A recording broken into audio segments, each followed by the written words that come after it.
Say it. It was because how they were taking those opioids. Bombs is how you launder money in a foreign country.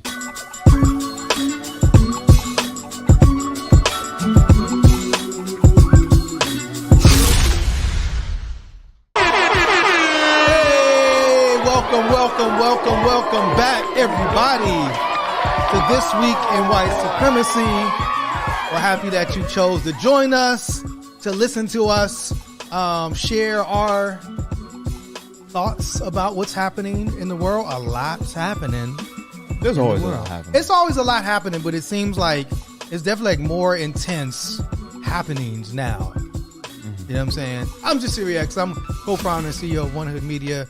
And to my immediate right, it's a miracle.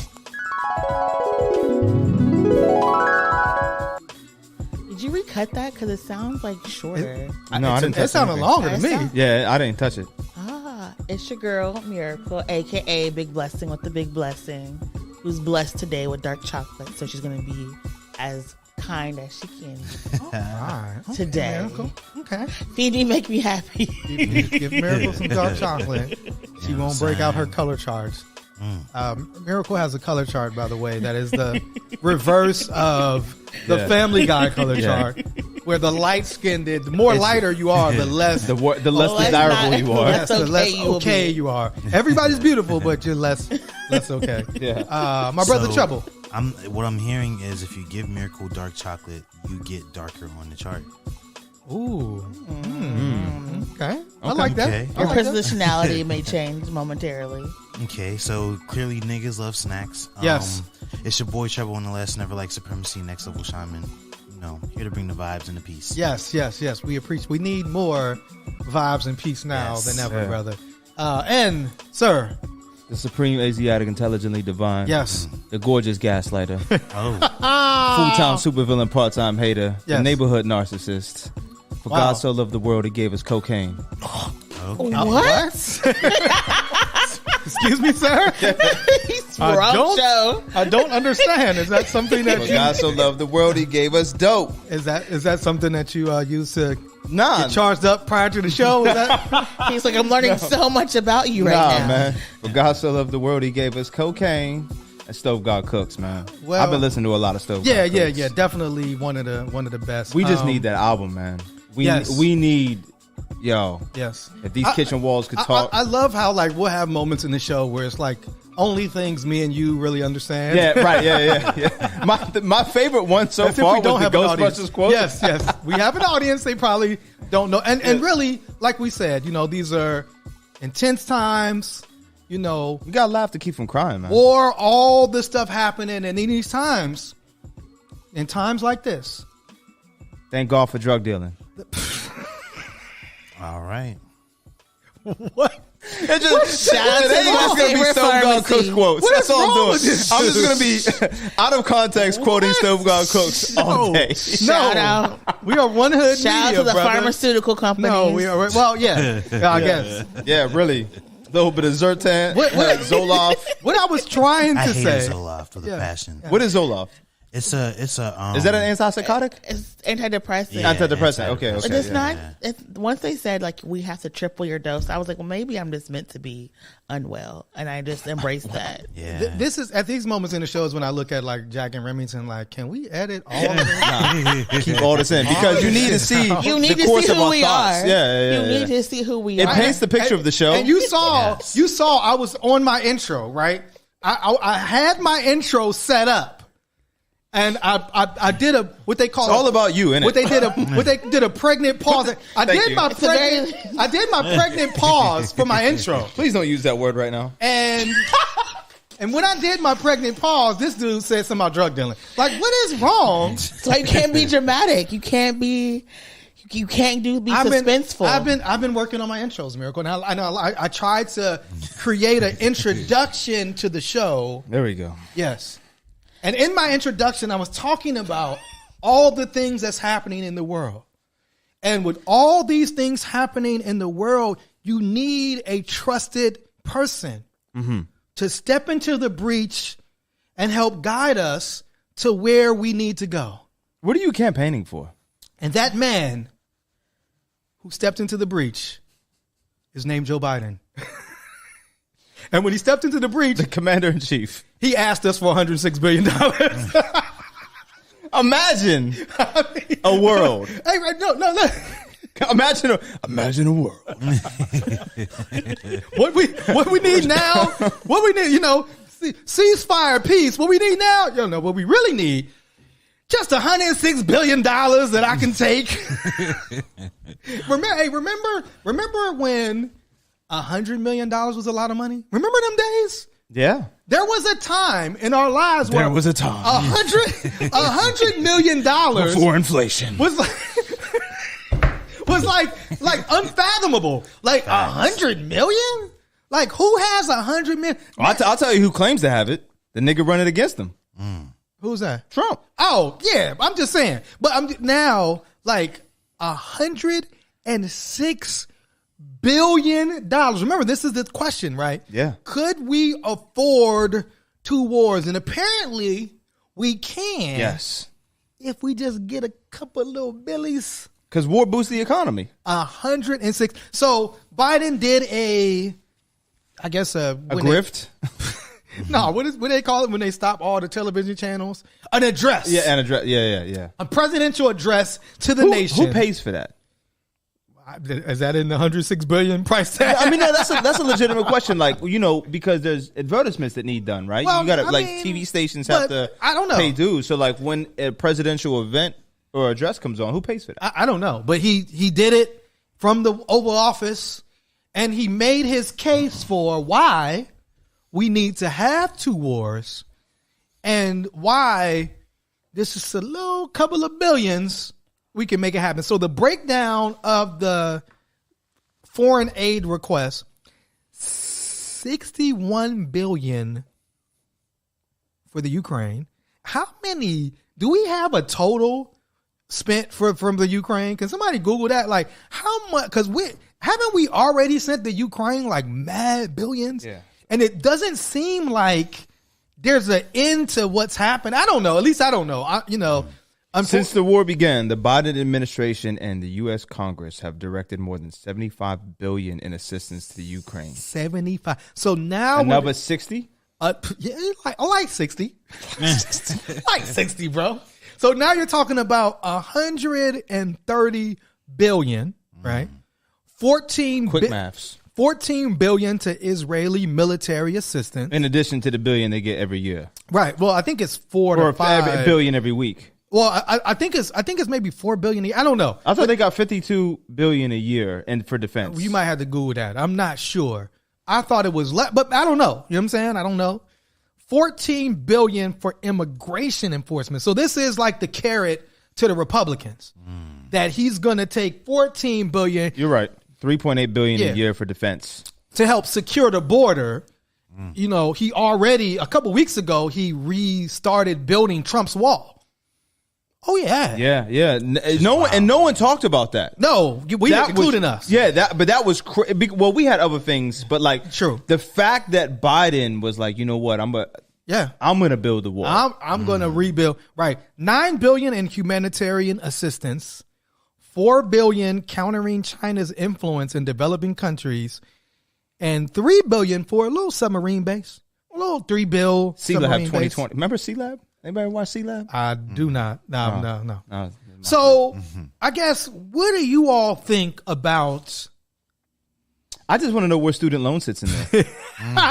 We don't have enough money to cancel student loan cancellation. I just want to know. Man. Because it couldn't accumulatively be anywhere even near those numbers. And that's where it becomes like ridiculous. I mean, it's canceling student loans probably wouldn't hit the number of loans that we canceled for the COVID loans. No. What were those called? What was the PPP loans? The PPP, right? So exactly, like, we can't afford to cancel student loans, but we got $100 billion on the table, and also can't afford reparations. Thank you. Remember when you and I happened to be on? Was that MSNBC? Yes. No. NBC. NBC. Yes. NBC. Yeah. I don't know if we can name that network on air, but you might have to edit that. Why? Can we? We was on NBC. Oh, we was on NBC. Yeah. Okay, yeah. Let's scratch that. And then we had critiques. We did. For President Joe Biden. We did. Specifically around his relationship with black voters. Correct. This constituency that he identified and quote unquote prioritized. Who demanded, who won him the Oval Office. I don't think we've ever been prioritized. Yeah, not prioritized, but I would say he focused in on us. Right. If you're not black, you're not black if you don't vote for Joe Biden. Oh yeah, he said that. But I'm saying more so like it was Atlanta, right? Massive turnout that helped to take Georgia for Biden. It was the massive turnouts in Philly and Pittsburgh, to Pennsylvania, Milwaukee, and Wisconsin. Right. So it was like these massive turnouts in these black communities. And so everybody was basically like, it was black people who won, Detroit with Michigan. So it was like, okay, we won you. And this was the basis of the interview, right? Yes. Black voters won the election for you. However, what have you done for me lately? I don't see nothing about black people. And then all the fallout we caught from that. We caught some fallout, yeah, for criticizing him about his relationship with the black community, and now reparations are once again pushed to the back. But I don't think anybody's surprised about that. Student loans, which is something that he ran on, canceling, is now once again off the table. Right, and here we. I'm sorry. No, go ahead. I cut you off. My bad. Nah, and here we are once again having this conversation of where do black people become prioritize, maybe not prioritize, but even though we should be, where do black people become addressed in all of the campaign? Everything that you've promised us has turned to ash, right? And it's re-election time, Joe. Well, I think, and I'm sure there's different legislation that they can tout, or, I didn't ask for excuses, Joe Biden. I asked for results, goddammit. Mr. Joe is a little busy right now.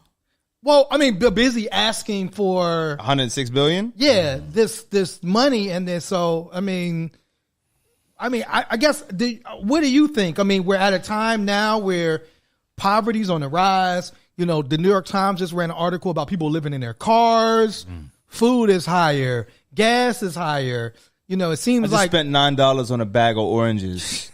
And I'm still irate about that. And it's been 4 days since this. I'm still tight. So, how is there a justification for this? At times like this, I look to the late great orator, Tupac Shakur. What did he say? They can have money for wars, but not to feed the poor. 1,000%. Our government is literally spending billions of dollars to create violence and chaos across the globe. True. When they could literally be like, you know what? We're going to probably just invest in some folks. Yes. Cancel some debt. Yes. Cancel some loans. Yes. Give people opportunities to grow groceries, to have, Medicare for all. Yes. To basically maybe de-radicalize folks because people are happy, healthy, not sick and fed. Yes. Maybe they don't want to create violence. Maybe they love life and want to live more life and want to have dialogues. Yes. But instead, he's like, we got a little war here, a little war there, a little bomb here, a little strike there. And it is really ridiculous because when we ask for things such as cannabis legalization or student loan forgiveness, the voters' first thing we hear is, how are you going to afford it? 1,000%. Who's going to pay for it? Yes. What taxes are going to be raised? But when it's war, it's like money just falls out the sky, grows from the trees, sprouts in the grass. Like, no one questions how we can have billions of dollars to create war. But when we're like, hey, we want to do free lunch for students. Come on. Free breakfast. Come on, Miracle. It's like, who's going to pay for it? Where's the money going? We're a socialist society. We're a communist society. But when we want to kill people, particularly black and brown people, we have money for that. And that definitely. Really is, it's wild to me because a lot of us were like, hey, we do marijuana legalization. That is billions of dollars that we can use to stimulate the economy. We can bring people home. We can give them jobs. That was too far-fetched. That was like a no. We were like, okay, well, maybe we can do some tech stuff. No, we don't want to do that. But we want to create industries solely to take life. If I could just drop something in right now. Please do. Go ahead, my brother. Our illustrious production team and our head, Jack, sent me something. He said that according to the Department of Housing and Urban Development, it would cost $20 billion to end homelessness in the United States. Wow. And then the department estimates that one-time student debt relief will cost an average of $30 billion a year over the next decade. Wow. So again, that's $50 billion where, like Miracle said, you can solve the problem. We don't have any homelessness. We don't have homelessness. We don't have debt, right? We can. You know what that sounds like? A socialist society. A socialist utopia where everybody gets Taco Bell and that's the only restaurant left. If anybody catches that movie reference, I'll be surprised. But I think like the piece is it was Demolition Man. It's Demolition Man. What did you like? I almost said something inappropriate. All right, we're gonna keep it moving. What? I don't know what he woke up on the futon and was drank and ate this morning. Yes. Today, I'm going to just be all over the place. Right? I'm going to be as obscure as possible in any and all of my references. You made a great point. Treble, you are the youngest, right? Yes. This is kind of like your future being mortgaged, like Miracle said, to just create more bomb. And it's like, not only is it being mortgaged in terms of money, but a great point that you made, Miracle, you're creating more enemies worldwide now. So like, because we're exporting war and violence and death and harm, you actually end up creating more enemies for the United States. Like, how does you feel as a young person navigating this? Like, so I'm reading a book as we speak called I think he's refuting he's basically refuting statism, right? Yes. Our stance in statism, our belief in statism. Yes. It almost sounded like you were saying Satanism, but no, not at all. Statism. Yeah. Yes. And I am like, as I see the numbers and where the U.S. is investing billions of dollars. Yes. I'm realizing like, okay, we live in a state that doesn't value our life. 1,000%. That doesn't value its own economy, because these same billions could actually help boost the economy if they invested it in their actual citizens. But instead they want to invest it in killing people, building walls to separate people on the border. And it's just like, okay, it's showing me exactly where this country stands. Because we always advocate for the conditions of liberation, but it seems our government is always for the conditions of violence and creates those barriers, creates the ignorance and the hatred, creates all of the isms. And then instead of being like, hey, here's the solution, it's like the solution is like, get a gun because you're afraid of your neighbor. True. Or buy this, operating system, this, surveillance system, this alarm system, because you're worried about something else, whether it's, people being outside or people playing music or people who look different than you, when it's like, we could all just have like a very simple, happy life. Like, I don't understand why people don't see the value in just letting people be in peace. Like, I don't get that, because whether it's how we engage in the UN or our policies or even like our domestic policies, a lot of the violence you find out, it's state sponsored. Absolutely. And whether it's our failing education system that the state has like destroyed, or just our ability to talk to each other. Like, we don't know how to talk to each other. We don't know how to engage each other. And that is why a lot of these state actors are able to kind of move us as chess pieces against each other. I remember that you mentioned education. I forget what school, but it was like the school had like a tank. Like a tank for like protection or enforcement. That was what's it called? I don't know if it was San Diego or someplace like that. That was shit. But it's like we could just buy books and desk computers for the students. Well, that just sounds like socialism. but we're gonna buy this tank, and it's just that mentality. So I found the book, by the way. What's the book? It's A Case Against the State by Tanner Cook. Yes, it's a really good book. Thank you. It was San Diego, right? So coming to you, Miracle, because in light of this, in light of what a lot of people thought was Joe Biden's, unequivocal support of Israel in the face of what, many people felt like was overreaching, to say the least, war crimes to say the most, when it comes to how, Israel is dealing with Gaza and the West Bank right now. I've read, for instance, like in Michigan, people were saying like they're not going to vote again. Does this spit in? Will you be able to, in 2024, like say to somebody, hey, we should vote for hey y'all. I'm wrestling right now. Is it is this it? I'm wrestling right now. Yes. We're thinking about like, is there enough time to get another candidate? If there's another who is it going to be? Right. Because all the third party candidates, yeah, love y'all, but you are not it. And so there's real ongoing conversations of, do we support this upcoming, administration? Right. Do we instead just support the local? I honestly don't know, because a lot of people are also talking about how this makes Biden seem so presidential and war is good for the Democrats. That is true. And so there's so many conversations going on, and I don't think people are really focused on people's lives. So I don't have an answer right now about what we should do in 2024, because we only have really right now 2 options. True. And that is the problem. And so there is a pattern or practice of people withholding their vote because of the way international policy is upheld. And I can't tell people not to do it, because if the only reason not to vote, to withhold your vote, is, well, you could die. Well, people are dying right now. True.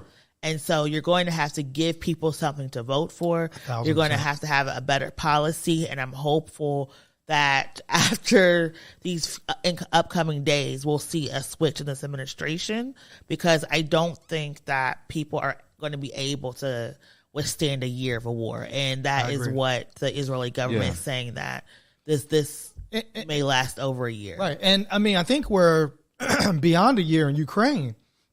In terms of what's happening there. So no, I would just want to say thank you for being honest, because it is that struggle right now, particularly because, I mean, like, you look at the alternative. I mean, the Republican Party is like in a free fall right now, where you can't even get a Speaker of the House, basically, Trump's not even debating and really questioning why they should have a debate at the same time as 91 felonies. None of the other Republicans running for election have made any type of separation from the others. And so it's like, where do we go, particularly in the national scope right now? It's like, where do we go when you have, obviously we don't want like more war, like we've been clear in terms of where we think investment should be going to.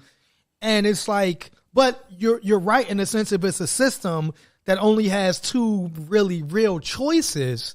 So, like, where do we go and how do we move? To me, obviously, we should be involved locally. I think that's a whole different conversation. Yeah. But it is fascinating, I think, when you look at the national picture and say, like, okay, is he trying to become like this center candidate in order to maybe get some of these people from the Republican Party? And just to Farouk's initial point, like, when are our issues addressed? Mm-hmm. Like, and when I say specifically our issues, I mean, as a Black American, I'm talking about specifically like our communities. Like, when is that investment going to happen? When are we going to see something as clear as, your statements around Ukraine, your statements around Israel, and like those statements now are being followed up by billions of dollars. Right. Which makes it realer, right? It's one thing to say, y'all support you. Yeah, I support you. It's another thing that I support you, and here's billions of dollars. Yeah. Right? I mean, what would $1 billion investment in the Black people in the Black community look like from Congress? Right. I think that's the question. Like, what would that look like? So would we even, or would it be like, these promises during the social media uprising era where it was like $100 million in social justice, but like, what does that look like? What $100 million, like, you know, it took 3 to 4 years for that to even begin to come out. Right. And then, so if $1 billion was promised to black people, okay, great.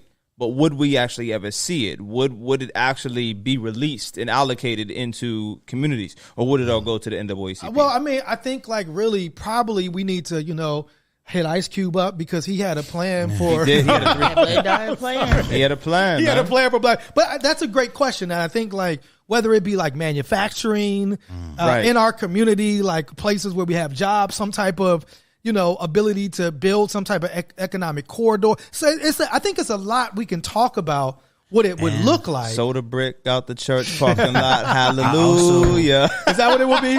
You want the government to just give you $1 billion worth of cocaine? If it was DJ Envy, you'll triple that? You'll triple that cocaine, brother? Man, listen. I'll get y'all 20 billion. I would just say, hey, listen. To me, I got something for you. Get your umbrellas out. It's raining cats and dogs and bricks. So I think that the government does see war as more profitable. Oh, absolutely.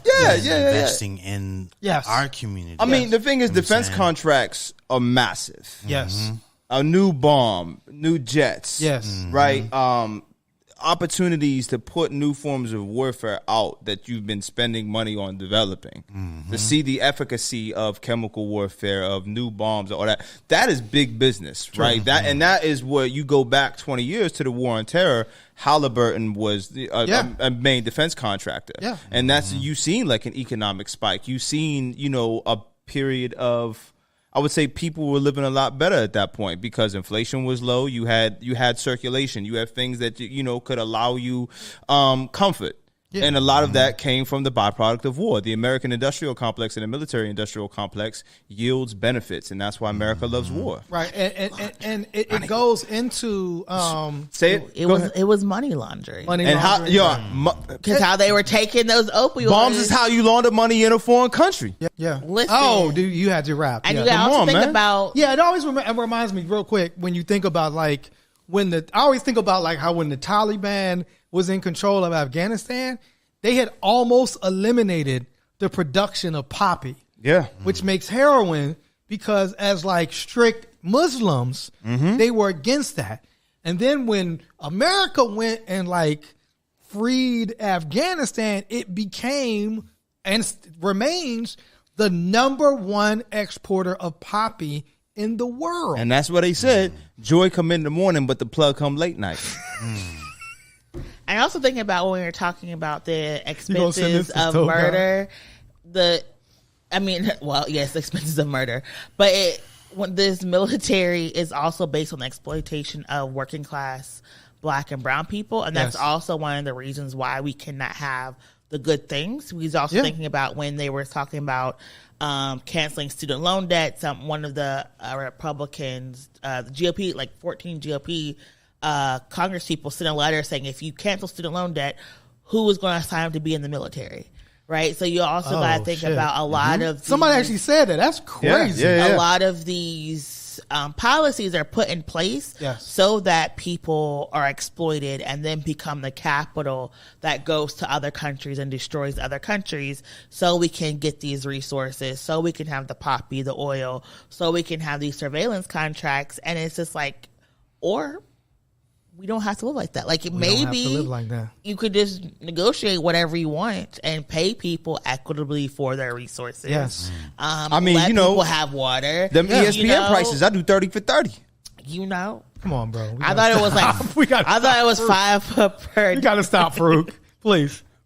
Well, I don't know. The hardest software is it the way? I just want to know. But it is, you know, trouble. And the other unfortunate piece is these huge defense contractors. What you cut it with? Have lobbyists. You know what I'm saying? That also lobby. You know, I mean, we've seen. You know, there's been footage where like Palestinian people are actually showing, like this is the bomb that came here.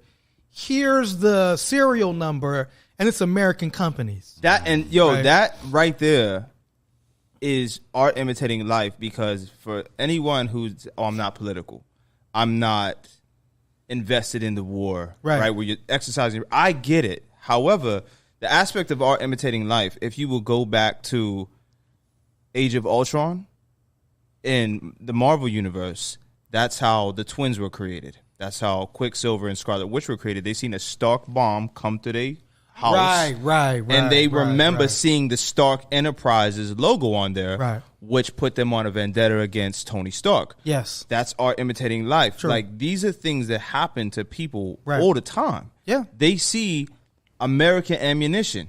Yeah. They see American munitions and bombs and things that have logos on them. Right. It's branding is so important. And then it's like, and to Miracle's point, it's cyclical, right? Yes. Then we'll say, because we committed violence worldwide, we need to protect ourselves at home. So we need more money and more walls and more, instead of saying like, why don't we just be peaceful to everybody? Mm-hmm. And then, we can invest that money in ourselves. Because pacifism is the language of the poor. Mm. Ooh, wow. So it's a lot happening. And the wild part is, President Biden might not even have an opponent. Which is who's crazy. Gonna be Nikki his Haley. opponent? Because right now, Donald Trump took a couple losses. You got some stove god. They snitching. Man, listen, that's why I don't fuck with cameras. But today we bounced back. Okay. Oh, okay. So for those that don't know. And it's interesting. Trump gonna say the feds gave us a pop quiz and we aced it. Well, I don't know, Farouk, because they failed. But this isn't the feds. And a lot of people the DA of Georgia, Fannie Willis, carefully built her case. Yeah. Waited. But it's what you do after the brick. Wait. Draymond. Please stop. She waited until everybody else kind of charged Donald Trump, but she's having the most success now. 3 of his attorneys now. Well, so at this count, we got to check the CNN ticker, right? At this count, 4 people have pleaded guilty. Scott Hall was the first. He was a bail bondsman or something. But now 2 of Trump's attorneys, Kenneth Chesebro and Sidney Powell, pleaded guilty. And in those guilty pleas is a willingness to testify against the rest of the defendants. They told Trump, you created the energy, I matched it. Right? They was like, watch this. I mean, yeah, and so it says, and this is for Chesebro, which is a crazy name, by the way. I say that every week. Chesebro is an ill name. As part of his deal, Mr. Chesebro agreed to truthfully testify against the remaining co-defendant, as what Sidney Powell's deal said. So now, today, another attorney, Jenna Ellis, she also pleaded guilty. And I guess she was feeling a little, remorseful. And she hit him with the tears, bro. She hit him with the white woman tears. They want their work. Do we have a little clip of Jenna Ellis, another Trump lawyer, pleading guilty? As an attorney who is also a Christian, I take my responsibilities as a lawyer very seriously, and I endeavor to be a person of sound moral and ethical character in all of my dealings. In the wake of the 2020 presidential election, I believed that challenging the results on behalf of President Trump should be pursued in a just and legal way. But I endeavored to represent my client to the best of my ability. But I relied on others, including lawyers with many more years of experience than I, to provide me with true and reliable information, especially since my role involved speaking to the media and to legislators in various states. Wow. What I did not do, but should have done, Your Honor, was to make sure that the facts the other lawyers alleged to be true were in fact true. Oh, you didn't do your In the frenetic pace of attempting to raise challenges to the election in several states, including Georgia, I failed to do my due diligence. Yes. I believe in and I value election integrity. Do you? If I knew then what I know now, I would have declined to represent Donald Trump in these post-election challenges. I look back on this whole experience with deep remorse. Oh, for those failures of mine, Your Honor, I have taken responsibility already before the call. Oh, did you? So she was sentenced to 5 years probation. Come on, that's light. Ordered to pay $5,000. Yeah, because she's young, right? She's younger. So she's probably looking at like, is she going to be able to keep her law license? Like, what's her career going to look like? You know what I'm saying? Like, what's happening? And so now to have a situation where, you get found guilty of this crime, and what does that mean for her? What does that mean in Georgia? And so it's very, very fascinating that all of Trump's lawyers are flipping on him. Miracle. Yeah, she's going to lose her law license because for this, so like there are 2 rules you have for lawyers. 1, you can't have sex with your clients, and 2, you can't lie to other legal authorities. Yes. She lied. This is what her part of her charges is, the fact that she submitted false information to the courts. Yes. Had she just, done her news media roundup with her false information, she would have been fine. But she put her name on the paperwork, submitted it, and got in trouble. So like you're able to sit there, you're able to say, on the, word of my client, this is what we are believing, this is what we're alleging. But when you are informed that it's no longer correct, you by your ethical duty are required to immediately course correct. Yeah. And when you don't, you F around and you get found out, and this is what happens. And so that is why even the most unprofessional attorney is supposed to ask you what happened, what evidence is out there, what is the other party going to say about these particular circumstances, the situations, and you're supposed to be able to address that in your filings and your legal arguments. And she was like, nah, so-and-so told me this, so-and-so told me that. I put it in there and I filed it, and you're not supposed to do that. And unfortunately, a lot of junior attorneys get in trouble this way because A, they don't fact check their older attorneys, and 2, they just want to go along to get along, and they get most of the risk. The younger you are, the less support that you have to prevent this type of investigation. Now she just 5 years probation. And I think like with all of the lawyers, these are felonies. So each one of them got a felony count. So this is not a misdemeanor. You are a felon. Mm-hmm. You are a felon. You know what I'm saying? So the black dude. Black dude. He's already a felon. Yeah. He is? He's already a felon. Oh, shit. Yeah, man. So he's going to get even worse. This nigga get 50 years. He got to fight at this point because he got no option now. I don't know. I'm like, yo, can I just get a single felony? Just one? And he's stupid because he going after Fanny hard. Oh, and he's talking about her personal life. He going under the prison. God, yeah, brother. Man. Damn. Look at what happened to your Proud Boy, bro. You know what I'm saying? Like, so, I guess do you all have any comment about the felony 3? You know what I'm saying? So with all these people getting felonies, pleading guilty, I still don't understand why Trump wasn't hit with a RICO charge with so many people involved in the situation. Great question. Did he get, I think they got a little bit of a RICO, but it's not the same. It's called the charge that they're actually found guilty of is criminal racketeering, but it isn't a RICO to the like Trump's not. We ain't seen her from Young Thug in how long? You know what I'm saying? Like he's in prison, and so it is different that Trump isn't like being treated like that or seen like that, even though and again these are his lawyers, like the people who know the law, who understand how serious the charges are against them, are pleading guilty. And so what does that mean for Donald Trump? And what does that mean for the rest of these like non-lawyers, like your man, the Black for Trump dude going on and kind of trying to talk his shit. You know what I'm saying? This is what Farouk's doing right now. Farouk is on Genius right now. Pick it up. He's Google Stove God lyrics. This nigga's on Genius trying to find like more lyrics to quote. Get off Genius, Farouk, okay? I know what you're doing right now. I'm on Reddit, not Genius. This is why I love Drew Feinling so much. He is the attorney that is representing Oh, yes. Trump. He is a Georgia. No, he left. How did you know that?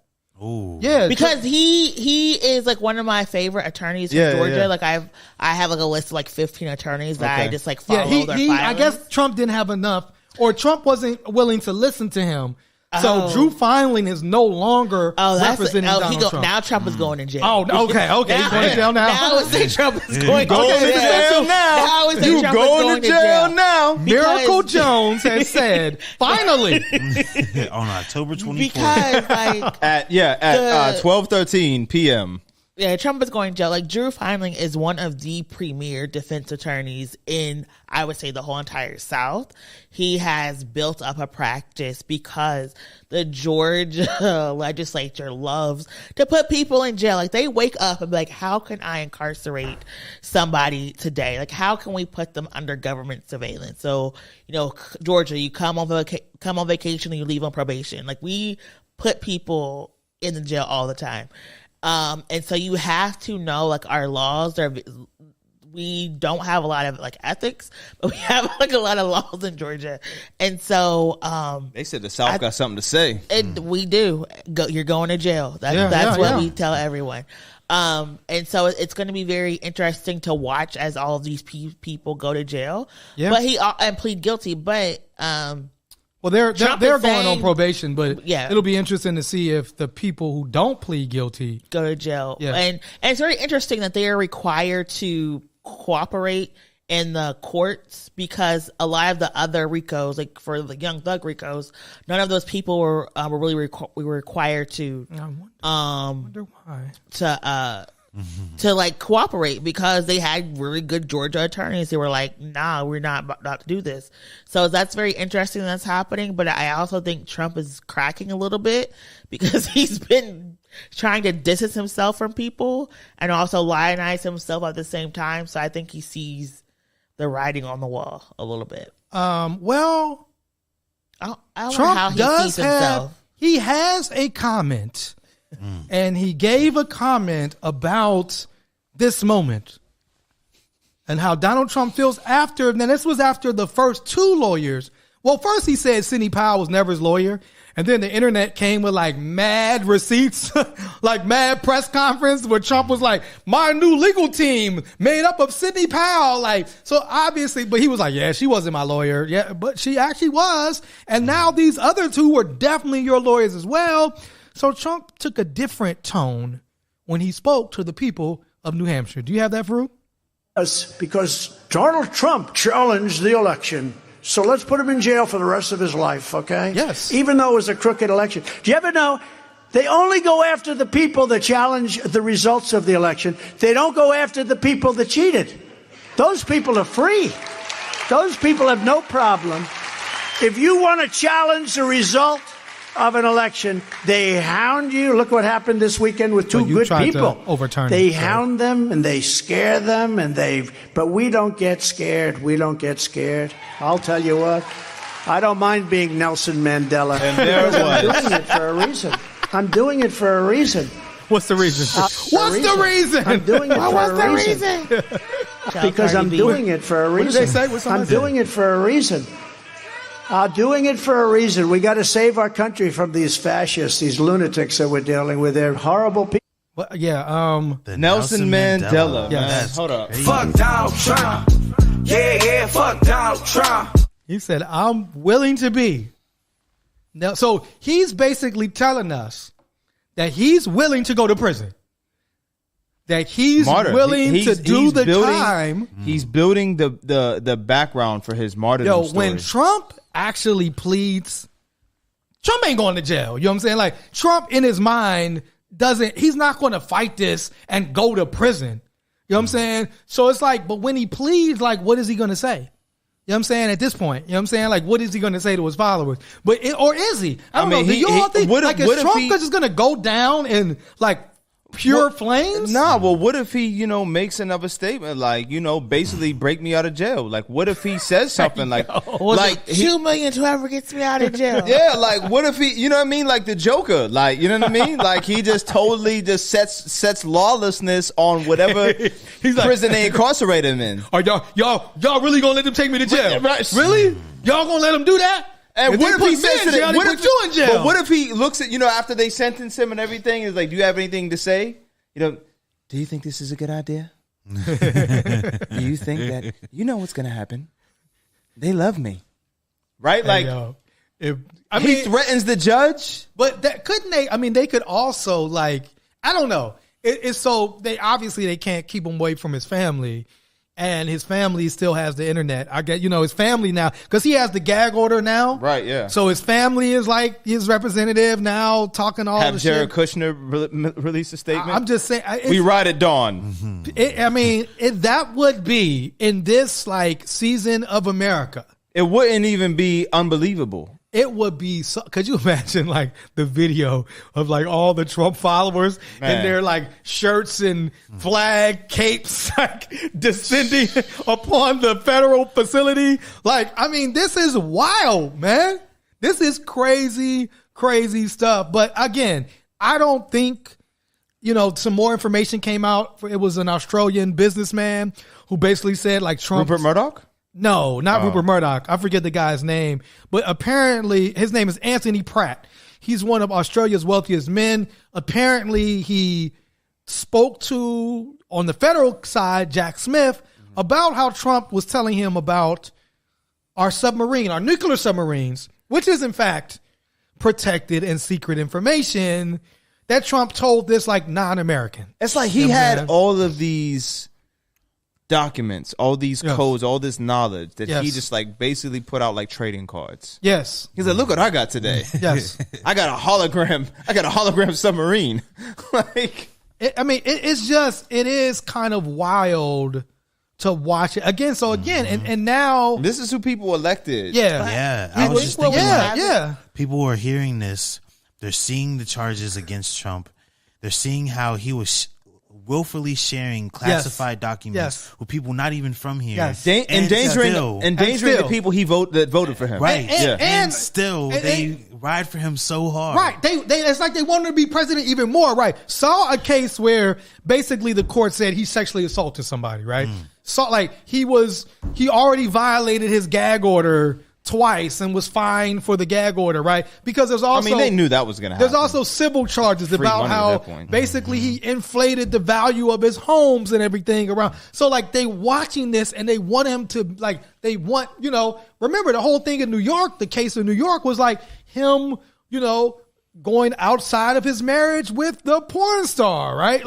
And it's despite all of this, they see him as a Christ figure. Shit's wild. And what Jesus figure has a $1 billion house, right? Stove God. with gold rimmed toilets. Yeah, toilets where classified documents are being stuffed in. But again, what religious figure? And so it's wild to watch the mentality and the mindset. So it will be interesting when he finally goes to jail. If he's saying I'm gonna be Nelson Mandela, he's saying I'm going to prison. I'm gonna willingly go to prison. What would that mean for his followers? What if they rename the Mandela effect to the Trump effect? Oh my gosh. Oh my God. So we have, I do want to talk about, let's end on another like note.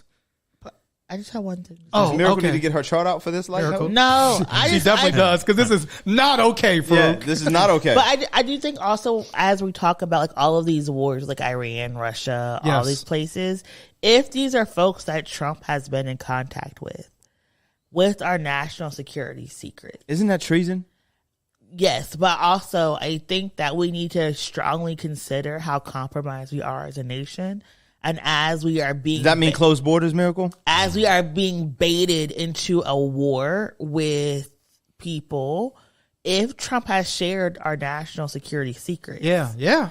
What does that actually mean for us? True.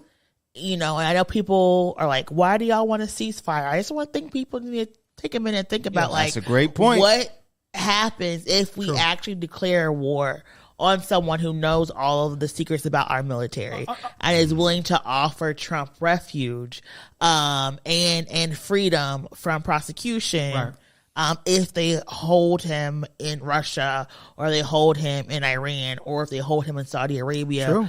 What does that mean for our national security? Absolutely. So I also just want to put that, in the parking lot in people's minds, but be like, maybe we don't want to go to war. Maybe. And again, I mean, like, other than these military industrial businesses, like the soldiers don't want to go to war. Like who wants war? Who wants more death? Who wants more destruction? Unless you are going to get some of these billions from these deals. Everybody else is like, just like you said, let's calm down, let's relax. Everybody needs to relax. And let's try to work this out. And the person also who needs to relax Miracle is the I was so good today. No, I'm not. Just get ready. I can't pronounce this. The Musée Griffon Museum in Paris, France, that specializes in wax figures, and they So I said, get your color chart, Miracle. They put a wax figure out of The Rock. And to Miracle's chart, it was not okay. It went from The Rock to The Rock of Gibraltar. It went from here to here. And the Rock, it basically is a white man. I mean, they basically made and I don't know, like in Paris, man, like do they maybe think The Rock is like a white guy with a tan? I don't know what they think, man. What, because The Rock has been very open about his background.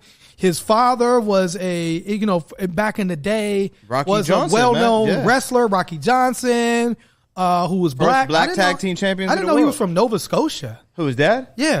Yep. Okay. Yep. And his mom is Samoan. So he's not even, but he's biracial, but not white. Correct. He is not white.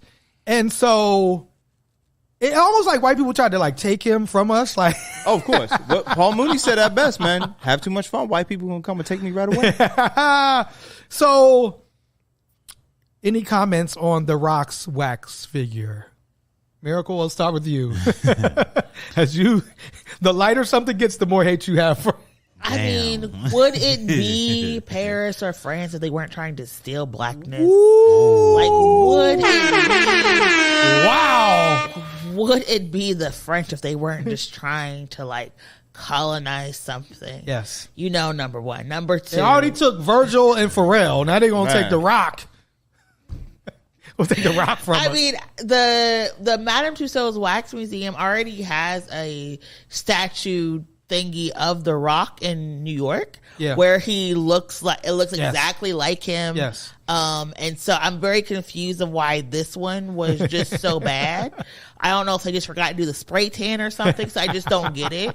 Also, they made Lil Wayne look horrendous. Yeah, that was creepy. So I'm very the same one? Yeah, they did one for Lil Wayne. It was creepy. I am very confused about how and why they got it so bad, because they have a replica that they could have just, I don't know, done the same like you model. Don't have music videos or wrestling matches to look at. Hey, yo, this Lil Wayne. Even Lil Wayne was like, that's not it. That's not it. Like, so I might have to fight y'all. Who's doing this? I think maybe it was a troll. Like, I just, a little blush, a little tan. They got to add. Lil Wayne was messing with Soul God's product, bro. He got Lil Wayne looking like he's smoking crack. Like, what in the hell? Man. Yeah, no, I didn't see this. Oh my God, yeah. So maybe it's a troll. Maybe it's like the place that you go to just get disrespected, to just laugh at celebrities. It's funny because they got a picture of a white woman like painting The Rock, and she don't.